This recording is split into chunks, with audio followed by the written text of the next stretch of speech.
Hello, hi, welcome again to Hope Alive with Mary. It's always an excitement to be here. How are you doing? Good morning, good afternoon, good evening, depending on where you're watching from. Our God remains faithful. He is a good God. He is a faithful God. All right, I have another wonderful place and a session again today. I am going to tell you a story. The story, probably by now you know the title of this session today, and it is How I Missed My Flight to Dubai. How I missed my flight to Dubai. This is a very interesting story. So just stay tuned, listen till the end. If you haven't subscribed to the channel, please do. Like it, share our video, be a partner with us in what we're doing by just sharing, Leave us a comment how our videos have been a blessing. We have tons and tons of great words of encouragement and words of hope on our channel, Hope Alive with Mary. Follow us on Instagram and on Facebook, Hope Alive with Mary. All right, so now the story. This is something that happened in 2018. It was in 2018. Okay, so this was a family holiday that we have planned. It has taken us time to plan it. I personally planned this holiday. I've looked forward to this holiday for such a long time. I've looked forward to it. I needed a break. I wanted a break. In fact, I wanted to go by myself. I just wanted a break. It's just, I've had some very, very rough years leading to that time. So I just wanted out. I wanted a break. Anyway, the family wanted to come along, which was all right. And again, interestingly, it was my son was turning 18, and then he wanted a special birthday, and he said he wanted to travel to Dubai for his 18th birthday. And I was like, okay, that's a great idea, then we can all go to Dubai. His birthday is in December, around Christmas time. So we're like, okay, we can go there, spend Christmas and have a good time together as a family. So I got on planning for this holiday. I did all the work. If you've ever booked a holiday, especially family holiday, you know the sort of work that goes into it. It is not easy. You're comparing prices, you're looking into the location of the hotel, you're looking at the facilities and all the activities, and all those manner of things, especially if you've got children across different age group. So you're trying to see how it fits in for everyone in the family, so that everyone is having, eventually have a good time. So it wasn't easy, to spend all the time, and you're also talking about proximity to different activities that you guys would want to do while we're there. So it took me days. I would spend late nights looking into this thing, come back again, and then I'd look at this. Okay, I'd research further about the hotel. I look at the reviews, and then I change my mind, and then anyway, long story short, eventually we settled for this hotel, very very beautiful, lovely hotel, and we're going to go away. It was a long holiday. Was it 2 weeks? 2 weeks. I don't know who goes to such holidays for that length of time. Usually people will go for 3 days, 5 days, 1 week max. But 2 weeks, we have planned this. 2 weeks we're going to be in Dubai. We're going to have fun. So we got everything ready, got the ticket. I paid for the ticket. And I used up my savings. I paid for the ticket. It was not cheap. If I tell you I'm not to blow your mind, but it was high season at the time. So it wasn't cheap. I have a family of six, with six of us, so you can imagine the cost. But it was something I'd looked forward to. It was something I really wanted to do. It was something we also want to give to my son for his birthday. So yeah, we went. So on the D-Day, we've looked forward to it. We packed. We bought all that we needed. And also, of course, we planned that we're going to be doing a lot of shopping. Dubai is a very good shopping destination. So we've really, really, really, looked forward to this and planned for it. So I packed everybody's stuff. I arranged everything. As a woman, you get to do most of it. Okay, have you taken this? No, you don't need this. How are you taking that? We're going to be doing some shopping. So leave this out. Did that, a lot of work. So that's the summary. And I sorted everything out. D-Day came. I booked a cab. Um, we all got to the airport. And then what happened? We arrived at the airport. I didn't have my youngest child's passport with me. Yes, you heard me right. I didn't have her passport with me. I didn't have her passport with me. But somehow I just said, you know what? God is going to intervene. Favor, no way. I've planned for this thing. I've worked towards this thing. I've saved towards this thing. It's cost me a lot. I looked forward to it. No, God has to show mercy. God has to show mercy. Something has got to happen. I don't know how it's going to happen, but miracle must happen. So I walked towards the staff there. I tried to convince them. I tried to speak to them. I said, you know what? What do you need for me to prove to you this is my daughter? Can she not travel on my own passport? She's just a little girl. Some, of course, I know that's not, but you know, when you want to, you're just believing God that faith has to happen. Something has to happen. So I spoke to the staff. She said, no, I don't think that's possible. She has to have her own passport. You can travel with her. With her. So I said, can I speak to your manager? I went on to speak to the manager. I got the same response. The flight, that was the airline. I think it was Emirates. Emirates we're traveling with.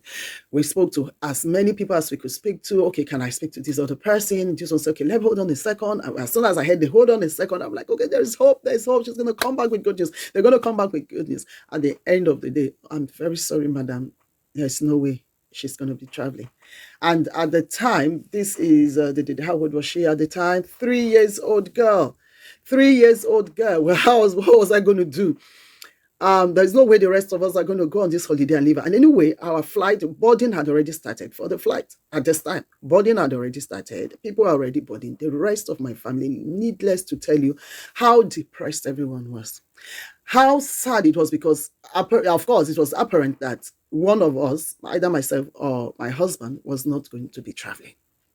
One of us definitely was not so going to make this trip. And who is it going to be? Is it him, who, in my own estimation, and which is the truth, doesn't deserve a holiday? I know what I've been through. I know what stress I've been through at that time. So in my opinion, I am the one who deserves this holiday. I am the one who really need a break. I am the one that needs to go on this holiday, not him. Not him. He's had the privilege of traveling and traveling and traveling, while I was stuck with his children. So not him. But again, am I going to leave him with my 3 years old who is so attached to me, who is so very close to me? How is the Christmas going to be for her when I'm not there? Her siblings are not there. So it was a decision we had to make. My husband offered to stay, and then I said no. I thought about it, and of course, it's no brainer. I had to be the one to stay. I had to be the one to go back home with her, and it was a sad thing. All the other children, some of them said, "No, Mom, there's no point the rest of us going. How can the family be divided? Two of you stay back and the rest of us go. It's not going to be fun. No, we don't want to go. We are not going." And you can imagine the joys that we had just suddenly fizzled out. We bonded out at the airport together. It was just so much pain. It was so much pain. So I can't just describe the pain. I was tearful to have, part of my family are going and then to return home with my little girl. It was sad. I just couldn't even put it to words. The feeling that we all had, especially me, I felt I had, they had, I would think they had mixed feelings, excitement about, the holiday ahead, and also the sadness of not having me and their sister come. But for me, it was a total sadness. So I had no choice. They started boarding and everything. Sadly, we got a cab, and the cab brought myself and my daughter back home. That ride back home, I honestly, I can't even describe how much pain I felt coming back home. I was so sad. I got home, I cried out my eyes. God, why can this happen to me? Why should it happen to me? Why now? What, how the next 2 weeks, how's it going to be? Oh, goodness. I ended up, in fact, because family, friends, church members had known we were traveling. So I want to start hearing people blaming me or saying this. Why did you think you would travel without the passport? Why didn't you have the passport? And all that. So I just didn't want to hear anything. So I spent the Christmas alone, no food, because we didn't plan to spend Christmas back in London. We didn't plan to spend Christmas in London. So we didn't have food. There was nothing. I practically had, I didn't shop, so we just really didn't have much in the house. Just a little, probably the little jollof rice left that I have chucked in the freezer or something like that. Oh my goodness! And the trip was supposed to be on the 21st of December. So yeah, alone, I cried. Oh no, I need to tell you how much I cried that night. When they arrived, they did video calls with us. Of course, they're excited. Oh, the rooms are so beautiful. The hotel is beautiful. I told them, okay, show me video around. They were showing me video around. My little girl, to add to the pain, she would cry and cry and cry when she sees them on at the time it was Skype. So when she sees them on Skype, she would cry and say, Mom, I want to go to where they are. I want to go to where they are. And she's so little, she didn't understand. She said, I want to go to their house. I want to go to their house. She would cry, and then I tried to console her, and I said, okay, we'll go again. We came back, tried to get another flight. Okay, we tried to get another flight. There was no flight available. There was absolutely no flight available. We searched and searched and searched and searched. And the only one we could get, it has to be first class or business class. And the fact that we have spent so much on this already to, begin to cough out that money, I think to the tone of about £6,000 or more for just the two of us to go, it wasn't, that wasn't not sensible at all. So anyway, ended up spending Christmas alone. It's one of the saddest Christmas. And when it was my son's birthday, the first birthday of his life ever, that I wasn't there. That was the first and the most remarkable, or one of the most remarkable of his birthdays so far, on his 18th birthday. This birthday that he has looked forward to, we had planned to spend together. I was not there. Oh my God, my heart broke in pieces. He wasn't happy. He was sad. Oh God, it was terrible. Anyway, just to cut the long story short, at the end of the day, it was not until the 28th of December. So from 21st to 28th, over a week of the holiday, I was not there. So down to that point, and we got a ticket. Or in fact, God opened doors for us. God made everything work out for us. That instantly I packed the bag that I had packed, I'd have refused to unpack them. So my suitcase that had my stuff and my little girl's stuff were still sitting there. So what we did was straight away, as soon as we got what was reasonable and we could leave, we left instantly. We left and we arrived in Dubai. We spent the New Year together, and then, spent every week at the end of the day. Why is this story very relevant? I remember this story recently again, and I remembered what happened then. And what came to my mind, it was a lesson that I want to share with us. And this lesson is from Matthew chapter 25. Matthew chapter 25 is the story of the 10 virgins, the 5 foolish and the 5 wise. There's so many things that I got from my story, and I hope to share with you guys, and it will also be a blessing to you. Number one is the fact that you have to be ready. You have to be ready. You have to have every single thing that prepares you for that trip. There was no way, without a passport, there was no pleading. There was no emotional story. I made it as I wasn't making it up. It was exactly the way I felt. I conveyed it to those managers and all that I spoke to. How much we really had looked forward to this holiday. How much I deserve this holiday. How much I really want to be on this flight. And why my daughter has to be on this flight. But there was nothing they could do. So on that day when Jesus comes back, there is no pleading. The 5 foolish ones came back. It was too late. They didn't have what it takes. They didn't have what they needed, the passport they needed that qualifies them in being in that marriage feast or ceremony with the groom. My daughter didn't have the passport. So my passport could not cover her. I hope you're learning something from what I'm talking about today, or this morning, whatever time you're watching this. My passport could not cover her. There was no pleading that could, avert that could change that decision that, the official had made. There was no compassion. Especially one of the ladies, she was so compassionate. She could feel it. She was the one that said, "Oh, don't." I know she knew it's not possible, but she was so touched that she decided, let me go speak to someone, let me go make a call. And she came and she said, she's sorry.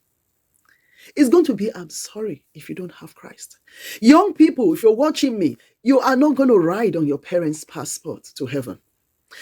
Couples, you're not going to ride on your spouse's passport to heaven. You not need to get yours. You've got to have yours. That is number one lesson. Number two lesson, it does not matter how much you have prepared. It doesn't matter what you were up till that moment. I had prepared, I've packed, I've done every single thing possible. Everything we needed was there. The sunglasses, the this was going to be, of course, there was going to be hot thing to buy. We've got the wear, the suitable, clothes and every single thing. But the passport. The foolish ones they had every single thing they needed, but they didn't have enough. They didn't have enough oil. They ran out of oil. And there was no way they could stay without the oil. So it doesn't matter if you are born again listening to me now, it does not matter how many years you've been saved.